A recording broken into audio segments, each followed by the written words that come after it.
সব সময় নির্ভরতা রাখেন কার উপর? আল্লাহ। হাসবুনাল্লাহু ওয়া নি'মাল ওয়াকিল, আমার জন্য আল্লাহই যথেষ্ট। এবং দেখেন না, আপনি অন্তর থেকে যদি এটা উচ্চারিত হয়, আল্লাহ সুবহানাহু ওয়া তাআলা আপনার সাহায্যে চলে আসবেনই। ইন্নাল্লাযীনা ক্বালু রাব্বুনা আল্লাহ, যারা বলে আমাদের রব কেবলই কে? আল্লাহ। সুম্মাস্তাকামু, এই কথার উপর সে দাঁড়িয়ে আছে, এই দিক সেদিক কোনো দিকে সে চলে যায় না, বলেছে আল্লাহ আমাদের রব, অতএব এটাই একমাত্র বক্তব্য, আর কোনো কথা নেই। তাতানাজ্জালু আলাইহিমুল মালায়েকা, ফেরেশতারা তাদের উপর কি হয়? নাজিল হয়। ফেরেশতারা তাদের উপর নাজিল হয় কিভাবে? রহমতের ফেরেশতারা চারিদিক থেকে কি করে রাখে জানেন? ঢেকে রাখে, দেয়াল দিয়ে রাখে, এমন বাউন্ডারি, এমন দেয়াল যে কোনো ক্ষতি করতে পারে না। ফেরাউনের মেয়ে এর চুল আঁচড়াতো একজন নারী, মাশিতাতু ইবনাতি ফিরআউন, ফেরাউনের মেয়ের চুল আঁচড়াতো একজন নারী। সে নারী ফেরাউনের চুল আঁচড়ে দেয়, আমরা একটু পরিপাটি করে দেয় বিউটিশিয়ানার, চুল আঁচড়ে দিকে তার চিরুনিটা পড়ে যায়। পড়ে যাওয়ার পর তিনি চিরুনিটা নেন বিসমিল্লাহ বলে। ফেরাউনের মেয়ে বলে যে কি ব্যাপার, তুমি বিসমিল্লাহ মানে কি, কার নামে নিচ্ছ, এটা আবার কার? তার মানে তুমি আমার বাবাকে লর্ড হিসেবে স্বীকার করো না? বলে না, কেন স্বীকার করবো, লর্ড তো একজনই, স্রষ্টা তো একজনই। বলে তাহলে বাবার কাছে কিন্তু বলে দেবো। বলে বলে দাও। বাবাকে যখন বলে দেওয়া হলো, আপনি জানেন পরবর্তী ঘটনা। বাবা এ নারীকে বললেন তুমি প্রত্যাখ্যান করো, কারণ তিনি আসলে মুসা আলাইহিস সালামের উপর ঈমান এনেছিলেন, একজন কৃতদাসী মুসা আলাইহিস সালামের উপর ঈমান এনেছেন। তাকে বলো তোমাকে হত্যা করা হবে, ঠিক আছে, তোমার সন্তানকে হত্যা করা হবে, ঠিক আছে, কোনো সমস্যা নাই। তার সামনে তার সন্তানগুলো হত্যা করা হলো, অন্য সন্তানগুলোকে পরীক্ষা গঠন করা হলো।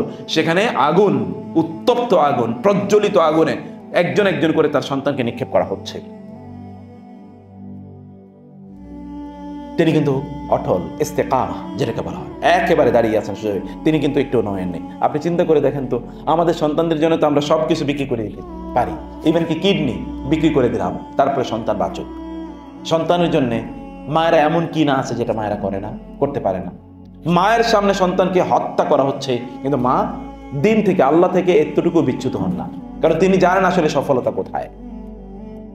তার সর্বশেষ দুধের সন্তানটি, যে সন্তানটি দুধ খায়, এরকম সন্তানটিকে যখন টেনে নেওয়া হতো তাকে হত্যা করা হবে, তখন মা চিন্তা করেন একটু, তিনি এবার একটু কি, শি ওয়াজ মুভড। কারণ সবচেয়ে ছোট সন্তানটি, ছোট সন্তানের প্রতি তো এমনি সবার কি থাকে, মায়া একটু বেশি থাকে, ছোট সন্তানের প্রতি মায়া বেশি থাকে। ছোট সন্তান কোনো ভুল করলো, আরে ও ছোট, বাদ দাও, অথচ বয়স তার 24, আরে ছোট, বড় বলছে বাবা মা তুমি কিন্তু ওর প্রতি এক্সট্রা করো, ও আমার সবচেয়ে ছোট সন্তান না, আমার সবচেয়ে ছোট সন্তান, ওর প্রতি সবচেয়ে ভালোবাসা বেশি থাকে। এই ছোট সন্তানকে যখন কেড়ে নেওয়া হচ্ছে, তখন মা ওয়াজ এ লিটল বিট মুভড। তিনি একটু ভাবছেন কি করবে, সন্তানকে নিক্ষেপ করা হবে, মা একটু ভাবছেন কি করবে। সন্তানকে আল্লাহ সুবহানাহু ওয়া তাআলা কি করে দিলেন, তার কাছে ইলহাম করে দিলেন। এবং এই পিচ্চি বাচ্চা, দুধের বাচ্চা, কথাবার্তাও কিন্তু বলতে চায় না, এর বাচ্চার মুখ থেকে কথা বের হয়ে আসলো, মা তুমি ভয় করো না, ফেরাউনের জাহান্নাম, ফেরাউনের আগুন, আল্লাহ সুবহানাহু ওয়া তাআলা জান্নাত।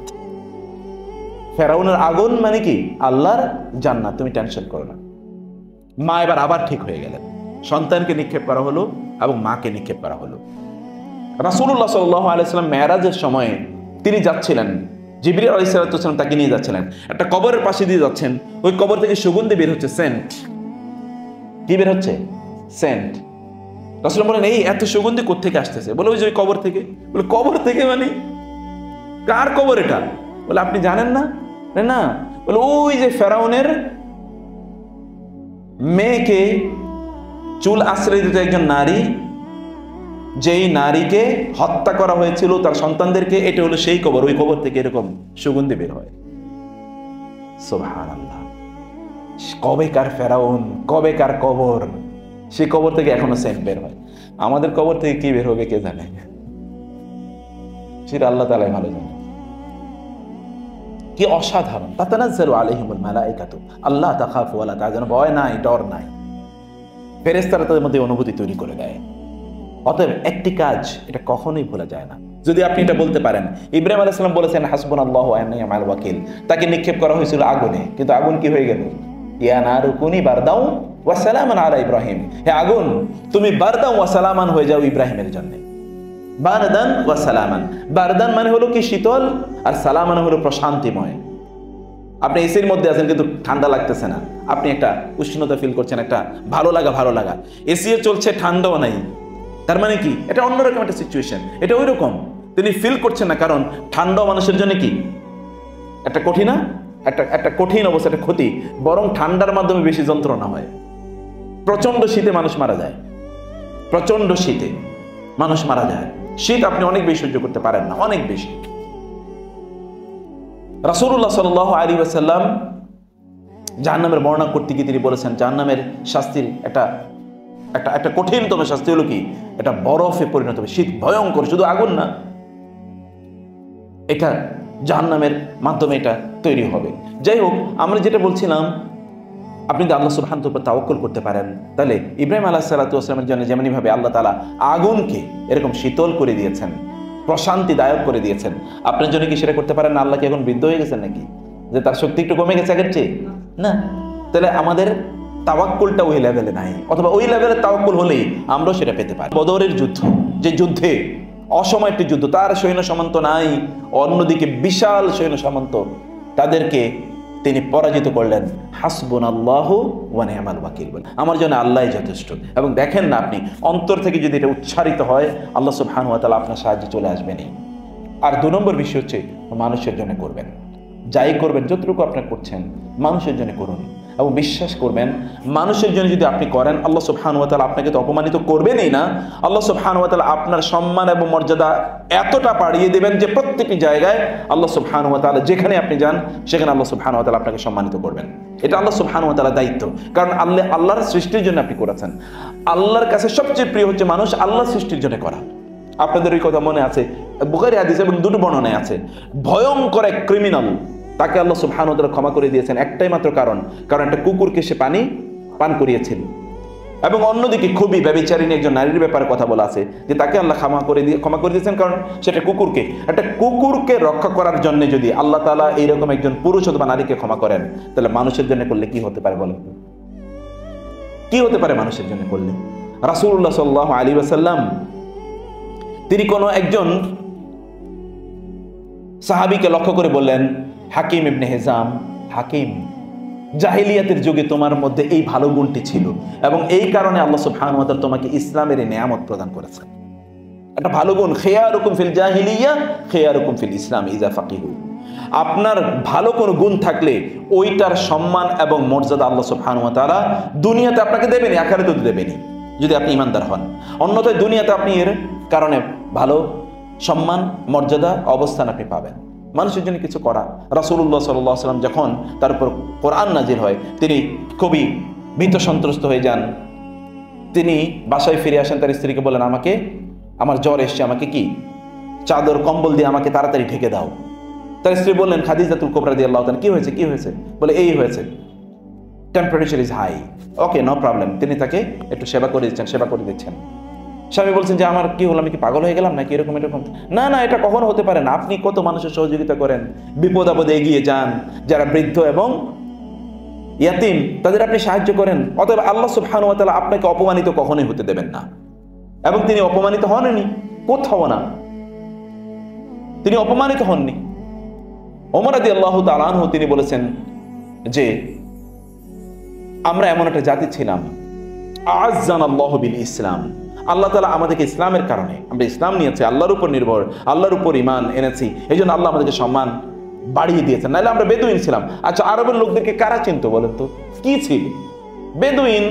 সেখানে তাদের ওই না ছিল, সেখানে তাদের কোনো ফসল না ছিল, তাদের কোনো এরকম কোনো সিভিলাইজেশন, বিশাল কোনো সভ্যতা, কোনো কিছুই ছিল না। কিন্তু ওই লোকেরা 1200-1300 বছর পর্যন্ত গোটা পৃথিবীকে শাসন করেছে। কিভাবে শাসন করলো? কিসের উপর ভিত্তি করে? ওই যে ঈমান, ওই যে তাকওয়া, ওই যে হাসবুনাল্লাহ ওয়া নি'মাল ওয়াকিল, এর মাধ্যমে তারা গোটা পৃথিবীকে শাসন করেছে। আপনি ওই জায়গাটায় থাকা এবং মানুষের সহযোগিতা করা, সেবা করা। আরবদের কিন্তু এটা একটা গুণ ছিল, আপনারা জানেন। হাতেম তায়ের নাম আপনারা শুনেছেন কিনা? আরবরা কি করতো? রাতের বেলা তাদের ঘরগুলোকে খোলা রাখতো, ওইখানে আগুন জ্বালিয়ে রাখতো। কেন জানেন? কোনো পথিক মুসাফির যদি যাওয়ার সময় অনেক রাত হয়ে গেছে, সে কোথায় যাবে, ওই আগুন দেখে যেন মনে করে যে এখানে একটা বাসা আছে, অতএব ওই বাসায় এসে সে যেন থাকতে পারে। রাসূলুল্লাহ সাল্লাল্লাহু আলাইহি ওয়াসাল্লাম সকালবেলা বললেন একজনকে, এই তুমি এবং তোমার স্ত্রীর কাণ্ড দেখে তো গত রাতে আল্লাহ তাআলা হেসেছেন। তুমি এবং তোমার স্ত্রীর কাণ্ড দেখে গত রাতে আল্লাহ তাআলা হেসেছেন। ঘটনাটা কি? ঘটনাটা হলো রাসূল সাল্লাল্লাহু আলাইহি ওয়াসাল্লামের কাছে সন্ধ্যায় একজন মেহমান আসলেন। রাসূল বলেন, তোমাদের কে এই মেহমানকে নেবে? কারণ মদিনায় এমনিই তো গরিব সবাই, ওদের কে মেহমান নেবে? কোন একজন বললেন, ঠিক আছে আমি নিয়ে যাব। তিনি বাসায় নিয়ে গেলেন, বাসায় স্ত্রীকে বলেন, এই মেহমান নিয়ে এসি। মেহমান, ও খাবার তো নাই, কি করা? তো তোমার আর আমার খাবারটাই আছে। বলে আচ্ছা ঠিক আছে, কোনো কথা নেই, চুপ। বাচ্চাদেরকে ঘুম পাড়ায় দাও, বাচ্চাদেরকে ঘুম পাড়ায় দাও। খাবার নাই, বাচ্চাদেরকে একটু খাওয়াবে, নিজেরা একটু খাবে। বলে অল্প একটু, বাচ্চাদেরকে ঘুম পাড়ায় দাও। ঘুম পাড়ায় দেওয়া হলো। বলে ঠিক আছে, তুমি একটা কাজ করো, সবগুলো খাবার একটা প্লেটে দাও। খাবার প্লেটে দেওয়া হলো। বলে যে আমি খাবারগুলো নিয়ে মেহমানের কাছে যাচ্ছি, তুমি হঠাৎ করে বাতিটা নিভিয়ে দিবে। মনের জন্য বাতিটা নিভে গেছে এমনিতেই বাতাসে। তারপরে তুমি যে পাতিলগুলো আছে একটু টুকটাক টুকটাক আওয়াজ করবে, তাহলে মেহমান মনে করবে আমরা বুঝি খাচ্ছি, তাহলে মেহমান ঠিক মতো খাবে। স্ত্রীকে যেমন স্বামী বললো, স্ত্রীও কি ঠিক সেভাবেই করলো। সবগুলো খাবার প্লেটে দিল। এই খাবারগুলো নিয়ে তিনি মেহমানকে দিলেন। হঠাৎ করে ভিতরের রুমে আলোটা নিভে গেল, মেহমান এখানে আলোটা জ্বলছে, আর ওইখানে টুংটাং টুংটাং আওয়াজ চলছে। স্বামী ভিতরে গেলেন, স্বামী স্ত্রী ওইখানে কথাবার্তা বলছেন এবং টুংটাং আওয়াজ হচ্ছে, মনে হচ্ছে তারাও খাচ্ছেন। মেহমান কিন্তু তৃপ্তি ভরে খেলো, কারণ তিনি মনে করছেন খাবার তো আছেই। সকালবেলা যখন ফজরের নামাজের পর রাসূল সাহাবীদের দিকে ফিরে বললেন, তোমার এবং তোমার স্ত্রীর কাণ্ডে তো গতকাল আল্লাহ তাআলা হেসেছেন। আল্লাহ যদি কারো ঘটনা দেখে হাসেন, ওই ব্যক্তির জন্য জান্নাত ওয়াজিব হয়ে যায় না? বলেন তো কি সৌভাগ্য হতে পারে তার। ছোট্ট একটুই তো কাজ, সামান্য একটু কাজ, এতটুকু কাজ যদি একজন মানুষের জন্য আল্লাহ সুবহানাহু ওয়া তাআলার সন্তুষ্টির লেভেলটা এই জায়গায় নিয়ে যেতে পারে, আপনারাও কিন্তু একই কাজ করতে পারেন। আমি সেই কথাটি সর্বশেষ বলতে চাই যে আল্লাহ তাআলা বলেছেন, লাকাদ খালাকনাল ইনসানা ফি আহসানি তাকওয়িম সুম্মা রাদাদনাহু আসফালা সাফিলিন। অতঃপর আমি তাকে এতটা অপমানিত এবং লাঞ্ছিত করি যতটা অপমানিত এবং লাঞ্ছিত আর কেউ হয় না। আসফালা সাফিলিন, সুপারলেটিভ ডিগ্রি। সাফিল মানে হচ্ছে নিম্ন, অধনস মানে কি বলে, অধপতিত। এতটা অধপতিত যে এর চেয়ে আর অধপতন আর নাই। আমি তাকে এতটা অধপতিত জায়গায় নিক্ষিপ্ত করি। ইল্লাল্লাযীনা আমানু, কিন্তু যারা ঈমান এনেছে ওয়া আমিলুস সালিহাত, এই যে কথা আমি বললাম, তারা ঈমান এনেছে, আল্লাহর প্রতি তাদের তাওয়াক্কুল, আল্লাহর প্রতি তাদের ঈমান, এটা আনওয়েভারিং, আনচেঞ্জেবল, এটা কখনোই পরিবর্তন হয় না, কোনো অবস্থায় না। আপনি যখন বাসায় স্বামী হয়তো একটু কষ্ট দিয়েছে, আপনি বলুন না হাসবুনাল্লাহ তাওয়াক্কালতু আলাল্লাহ, আল্লাহ তোমার উপরে আমার বিশ্বাস, তোমার উপরে আমার আস্থা। আপনি দেখেন আপনার স্বামীর পরেই আপনার কাছে এসে সরি বলবে, নিশ্চিত থাকুন। আপনি ধৈর্য ধরুন। ওয়ালামান সাবারা ওয়া গাফারা ইন্না যালিকা লামিন আজমিল উমুর। ওয়ালামান সাবারা, যে ধৈর্য ধারণ করে, ওয়া গাফারা, এবং ক্ষমা করে দেয়, ইন্না যালিকা লামিন আজমিল উমুর। এটাই হচ্ছে কর্ম পদ্ধতির সবচেয়ে দৃঢ় অবস্থান, সবচেয়ে দৃঢ় অবস্থান কর্ম পদ্ধতির। He will come back and he will say sorry. তিনি ফিরে আসবেনই যদি আপনি অন্তর থেকে এটাকে ফিল করে থাকেন, উপলব্ধি করে থাকেন, অন্তর থেকে উপলব্ধি করে থাকেন। আপনি জাস্ট ধৈর্য ধরুন এবং ক্ষমা করে দেন, তাকে ক্ষমা করে দেন, হি উইল কাম ব্যাক। কিন্তু আমরা তো ক্ষমা করি না। তোমাকে কিন্তু আরো অনেকবার ক্ষমা করছিলাম, আর ক্ষমা করা হবে না। তার মানে তো ক্ষমা তো করেন, অতীতের সব কথা আবার মনে করিয়ে দিছে, তাহলে তো আর হলো না। Forgive and forget, forgive and forget, forgive and forget. ক্ষমা করেছেন এবং ভুলে গেছেন, delete it, never bring it back, কখনোই ওইটা আর আলোচনায় নিয়ে আসেন না। ওয়ালামান সাবারা ওয়া গাফারা, আল্লাহ তাআলা বলছেন ধৈর্য ধরেছে, ক্ষমা করে দিয়েছে। আল্লাহ সুবহানাহু ওয়া তাআলা will make your house a heaven for you। আপনার বাসাটা আল্লাহ সুবহানাহু ওয়া তাআলা দেখবেন কিভাবে আল্লাহ সুবহানাহু ওয়া তাআলা এটা হেভেনে পরিণত করে দেবেন। আপনার বাসায় যারা আছে তাদেরকে পরম ভালোবাসুন, নিঃস্বার্থ ভালোবাসুন। সে আপনাকে দিয়েছে এই জন্য ভালোবাসবেন এটাই নয়, এমনিতে ভালোবাসুন। বা যখন যাবেন স্বামীর জন্য একটা ফুল নিয়ে যান। আপনি স্বামীরা থাকলে আমি বলতাম স্ত্রীদের জন্য একটু ফুল নিয়ে যান, কারণ আপনারাই নিয়ে যান না, তাকেই শেখান আপনি। তার জন্য একটু সামান্য একটা কিছু নিয়ে যান, 2 টাকা দিয়ে একটা চকলেটই কিনে নিয়ে যান। বাচ্চাদের জন্য একটা কিছু নিয়ে যান, they feel you, so that they feel you, তার জন্য আপনাকে অনুভব করে। তাদের সাথে একটা ভালোবাসার একটা বন্ডিং তৈরি করা। আল্লাহ সুবহানাহু ওয়া তাআলা এর কাছে সবচেয়ে প্রিয় কাজ কি জানেন? তা হচ্ছে নিজের নিকটাত্মীয়দের জন্য খরচ করা। টাকা পয়সা জমা রাখার দরকার নেই। কার জন্য জমা রাখবেন? আমি কালকে মারা গেলে পরশু কি হবে? কিচ্ছু হবে না। যখনই কিছু ঘটে ইমিডিয়েটলি ফরগেট দ্যাট। কারণ আপনি আপনার নিজকে যন্ত্রণা দিয়ে লাভ কি, কষ্ট দিয়ে লাভ কি, অমুকে কি করেছে তার জন্য আপনার নিজকে কষ্ট দিয়ে লাভ কি। ইমিডিয়েটলি ফরগেট অ্যান্ড ফরগিভ, এবং দেখবেন যে আপনি কি প্রশান্তি অনুভব করেন। এবং আল্লাহর উপর তাওয়াক্কুল রাখেন, আল্লাহ আমি তোমার উপর ছেড়ে দিলাম, তুমি আমার জন্য উত্তম বিনিময়ের ব্যবস্থা করো। আপনি দেখেন কি পরিমাণ প্রশান্তি, তাতানাজ্জালু আলাইহিমুল মালাইকা, তাদের অন্তরে আল্লাহ সুবহানাহু ওয়া তাআলা প্রশান্তি ঢেলে দেবেন। মানুষের জন্য করবেন যতটুকু, 2 নম্বর যে কথাটি বলেছে এবং কোরআনে আল্লাহ তাআলা সেই কথাই বলেছেন, ইল্লাল্লাযিনা আমানু, যারা ঈমান এনেছে, ওয়া আমিলুস সালিহাতি, এবং তারা সালেহ নেক আমল করেছে। সিস্টার্স, কখনো আল্লাহ সুবহানাহু ওয়া তাআলাকে ভুলে যাবেন না। আল্লাহ সুবহানাহু ওয়া তাআলাকে স্মরণের সবচেয়ে উত্তম পথ হচ্ছে সালাত আদায় করা, নিয়মিত নামাজ আদায় করা। সালাত আদায় করবেন, যখন আপনার সালাত থাকবে তখন সালাত আদায় করবেন। সালাতকে না বলবেন না, কাজকে বলেন যে ঠিক আছে আমি একটু পরে করি। দেখেন না আল্লাহ সুবহানাহু ওয়া তাআলা আপনার পরবর্তী কাজে কি পরিমাণ বারাকা প্রদান করেন। সময় মতো আপনি সালাত আদায় করে দেখেন আল্লাহ তাআলা আপনার পরের কাজে এত বারাকা দেবেন, আপনি এত কম সময়ে এত কাজ আপনি আগে কখনোই করেননি বা করতে পারেননি, কিন্তু কম সময় আপনি দেখবেন সব কাজ আপনার জন্য হয়ে যাচ্ছে। এটা আপনার জন্য আল্লাহ সুবহানাহু ওয়া তাআলা এই কাজটিকে সহজ করে দেবেন, এবং আপনার জন্য আল্লাহ সুবহানাহু ওয়া তাআলা আলাদা অ্যাসিস্ট্যান্ট নাজিল করে দেবেন। আপনি যখন কারো সহযোগিতা করবেন, আল্লাহর কাছে ওই ব্যক্তির জন্য একটু দোয়া করুন, একটু দোয়া করুন। এবং আপনি জানেন, আপনি যদি কারোর জন্য দোয়া করেন, তাহলে আল্লাহ সুবহানাহু ওয়া তাআলার পক্ষ থেকে একজন ফেরেশতা আপনার পাশে নিয়োজিত থাকে, দাঁড়িয়ে থাকে এবং বলে, আল্লাহ এই ব্যক্তি যেহেতু অমুকের জন্যই দোয়া করেছে, তার জন্য তুমি হুবহু তাই কবুল করে নাও। আপনার নিজের জন্য দোয়া করাও লাগে না, অন্যের জন্য দোয়া করলে একই দোয়া আপনার জন্য আল্লাহ তাআলা কবুল করেন। একই বক্তব্য, আল্লাহ তুমি অমুকের সুস্থ করে দাও, আল্লাহ তাআলা ওই কথার কারণে আপনাকে সুস্থ রাখবেন। ওর জন্য দোয়া করুন। Medication is of 2 types. Medication কিন্তু 2 রকম হয়, একটা হলো ফিজিক্যাল, একটা কি স্পিরিচুয়াল। এই জন্য আল্লাহ রাসূল সাল্লাল্লাহু আলাইহি ওয়াসাল্লাম কোন অসুস্থ ব্যক্তিকে দেখলে তিনি কি বলতেন বলেন তো? লা বা'সা তাহুর ইনশাআল্লাহ। এটা মুখস্থ করে নেবেন আপনারা। কি বলতেন বলেন তো? লা বা'সা তাহুর ইনশাআল্লাহ। কি বলতেন? লা বা'সা তাহুর ইনশাআল্লাহ। কোনো সমস্যা নাই, তুমি ভালো হয়ে যাবা।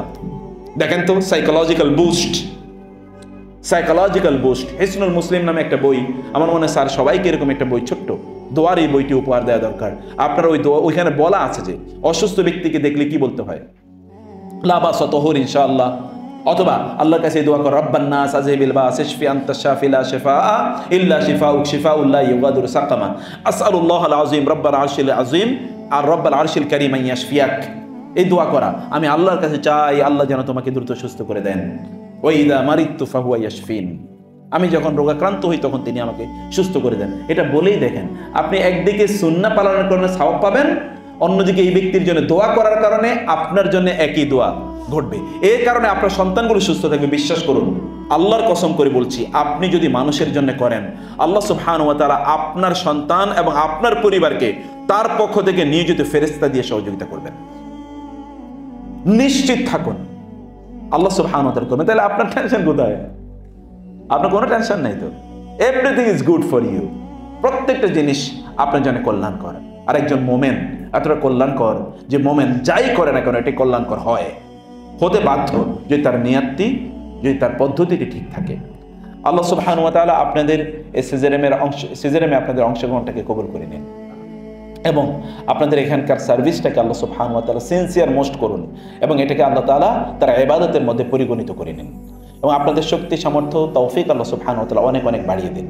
আপনাদেরকে আল্লাহ তাআলা সুস্থ রাখুন এবং সিজেরেমকেও আল্লাহ সুবহানাহু ওয়া তাআলা কবুল করে নিন। সিজেরেমের ব্যাপক ব্যাপক কার্যকলাপ, এই কার্যকলাপগুলোতে আল্লাহ তাআলা বারাকা দান করুন এবং এর সাথে যারা সম্পৃক্ত আছেন সকলকে আল্লাহ সুবহানাহু ওয়া তাআলা কল্যাণে রাখুন, সুস্থ রাখুন এবং সকলকে আল্লাহ সুবহানাহু ওয়া তাআলা এর প্রতিদান দুনিয়া এবং আখিরাতে প্রদান করুন। হাযা ওয়া সাল্লাল্লাহু সুবহানাহু ওয়া তাআলা নবিয়ানা